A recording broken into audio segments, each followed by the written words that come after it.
What if the secret to your success as an entrepreneur isn't just about grinding harder, but mastering the most overlooked skill in your toolkit, sleep?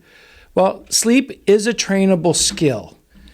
And this past week, I sat down with Mollie Eastman from Sleep is a Skill, and we really talked about how, and I really like this concept that sleep is not an innate thing. It's not something that's in you, but it's a skill that can be mastered, and it's very trainable, okay? And she really explains that sleep is learnable. We can improve that skill, and it's not a fixed trait that we can't develop, and through conscious lifestyle adjustments, we can train ourselves to sleep better.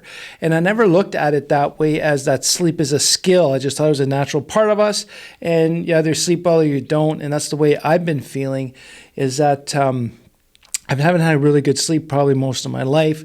A lot of it could be due to stress, it could be the ADHD brain. There's a lot of stuff out there about the ADHD brain and sleep disorders. So the one thing that she really concentrated on too, and we kept going back to, is the circadian rhythm entrainment. And that's very crucial. So our circadian rhythm is the body rhythm that allows us from to sleep and wake up. Our bodies are designed to follow a natural light-dark cycle. And with today's world, with all the electronics and the artificial lights, our modern lifestyle really disrupts this natural occurring circadian rhythm.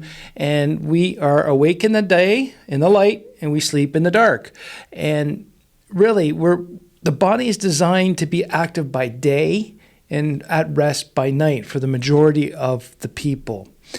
So high-performing individuals, we can optimize our sleep, okay? So even under challenging circumstances, like her experiences with poker players and high-achieving, high-valued entrepreneurs, even the poker players in casinos with high stress can optimize their sleep, even if they're not following the proper natural cycle of light and dark times, okay? And so in response to the poker players, it's not much different than people who work shifts as well. So we also discuss a lot about the misconceptions of sleep. A lot of people brag that they don't need a lot of sleep and they're spending more times awake because that's when they can be productive.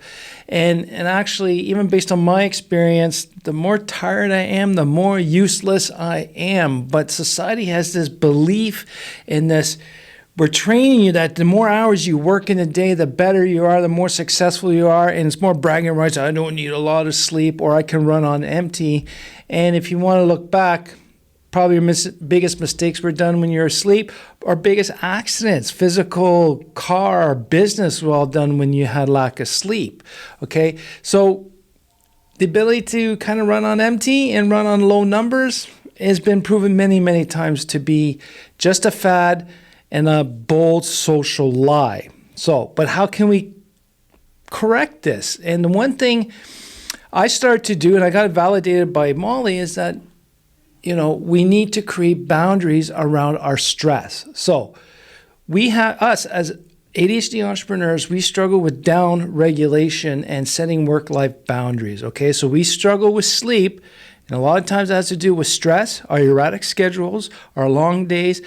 And the thing here is what most people don't understand. A lot of times it's the majority of the issues we have with our stress is the constant mental engagement. We get this mental fatigue. And when we're trying to push beyond our boundaries on that, it's hard to be on top of our game and get proper sleep. So that means we're not unplugging, okay? And with no real clear boundaries, we have to unplug to relax. And that's where that stress management is crucial, because with high cortisol levels, it leads to disrupted sleep. So either we go to bed with high cortisol, we're stressed, we're busy, we go travel it the other day. Well, your body's not going to rest because your hormones and your cortisol levels are too high for you to have a proper sleep.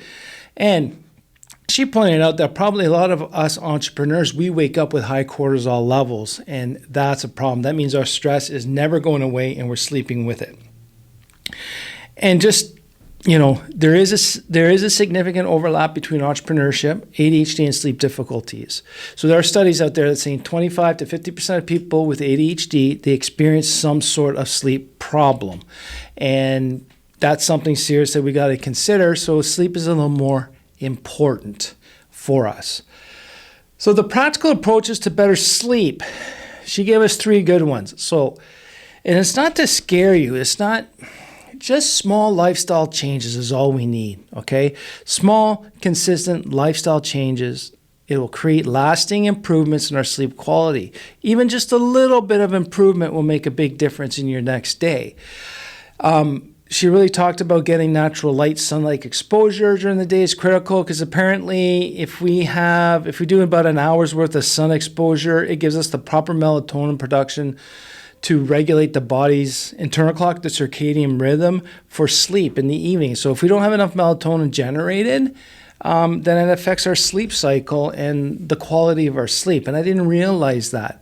So she says about an hour of natural sunlight is best so you can have a good time, a good night's sleep. Bedtime routines and wind down is very, very important. And this is where I learned a long time ago. For me to slow down my brain, I have to read a non-business related, non-thinking book. So just a general fiction book that lets my imagination run wild.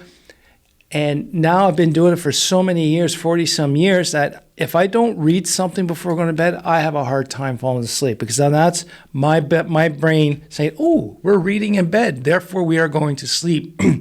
And meditation is also a good tool. And when things are really stressed out and going, then I do some meditation beforehand.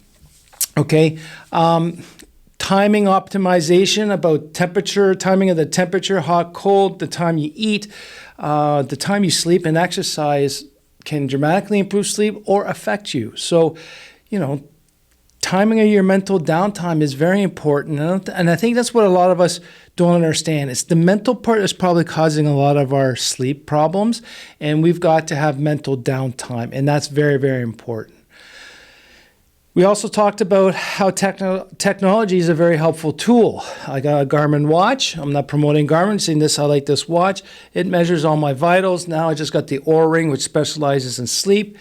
This stuff can help us with the proper inputs and tracking using data-driven tools with the biofeedback. That's what these are doing, and can help us fine-tune our sleep habits, find out what's affecting it, what's improving it. So like the Oura ring, the Whoop is another one. Even continuous glucose monitors, because even Mollie said your blood sugar cycle can affect your circadian rhythm and also affects your sleep. So these are the things that we got to keep in mind when we're doing all this work.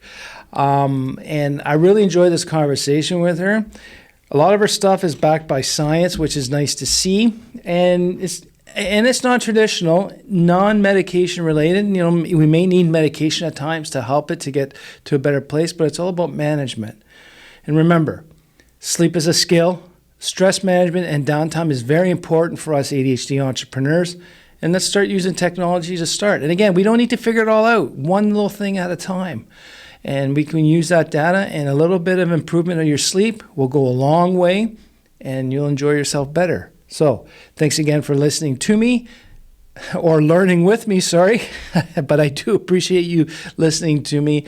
And if you got any questions, send me an email at André@theimpulsivethinker.com. I'd love to hear from you and what your sleep cycle is or the challenges you're currently having with sleep. So I know we're going to have Mollie on to explain more stuff about sleep disorders and different sleep techniques.